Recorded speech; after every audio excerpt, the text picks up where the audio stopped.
আমাদের চেম্বারে প্রায় এক ধরনের রোগী আসেন যারা অনেক ধরনের টেস্ট করে আমাদের কাছে আসেন।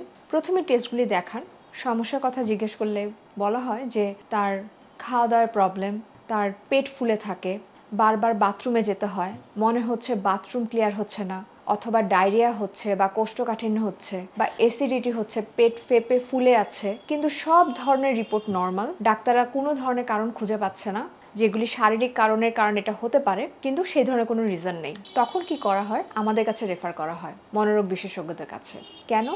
কারণ এই ধরনের যে কমপ্লেন, এটা একটি নাম আছে, এটার নাম হচ্ছে আইবিএস, ইরিটেবল বাউল সিনড্রোম, এবং এটাতে প্রায় রোগীরা অনেক খারাপভাবেই ভুগে থাকে। কিছুক্ষণ আগে যেই সিমটমসগুলি বললাম, নর্মালি পেশেন্টরা এই ধরনের সিমটমসগুলি আমাদেরকে বলে থাকে, কিন্তু যেহেতু কোনো শারীরিক কোনো সমস্যা খুঁজে পাওয়া যায় না, তখন আমরা ভেবে থাকি যে তার অন্যান্য কিছু মানসিক সমস্যা চলছে। সেখানে প্রথমেই আসে স্ট্রেস।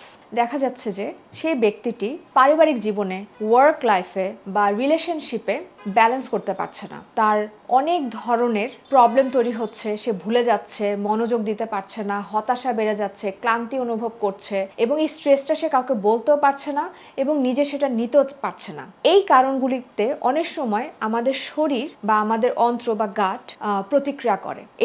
এটার একটা নাম আছে, সেটা হচ্ছে গাট ব্রেন এক্সিস ডিসফাংশন, যেটার কারণে ইরিটেবল বাউল সিনড্রোমটা হয়ে থাকে। তখন আমরা প্রথমে যেটা করি, তার পুরো হিস্ট্রিটা জানার চেষ্টা করি যে কি কি কারণে সে স্ট্রেসকে ফেস করছে। এই সমস্ত কিছু জানার পর তিনটা ভাবে আমরা তাদেরকে হেল্প করার চেষ্টা করি। প্রথমে হচ্ছে লাইফস্টাইল মডিফিকেশন, তার জীবনযাত্রায় ব্যালেন্স ক্রিয়েট করা, এবং সেকেন্ড হচ্ছে যদি তার কোপিং মেকানিজম বা স্ট্রেস ম্যানেজমেন্ট স্কিলস কম থাকে, সেক্ষেত্রে তাকে কোনো সাইকোথেরাপিস্টের কাছে রেফার করা, কাউন্সিলিংয়ে বসা, এবং তৃতীয়ত যদি দেখা যায় যে তাতেও তার হেল্প হচ্ছে না, তার ঘুমের সমস্যা হচ্ছে, স্ট্রেস সে কোনোভাবে কাউন্সিলিংয়ের মাধ্যমেও কমাতে পারছে না, সেক্ষেত্রে আমরা কিছু মেডিকেশন প্রেসক্রাইব করে থাকি।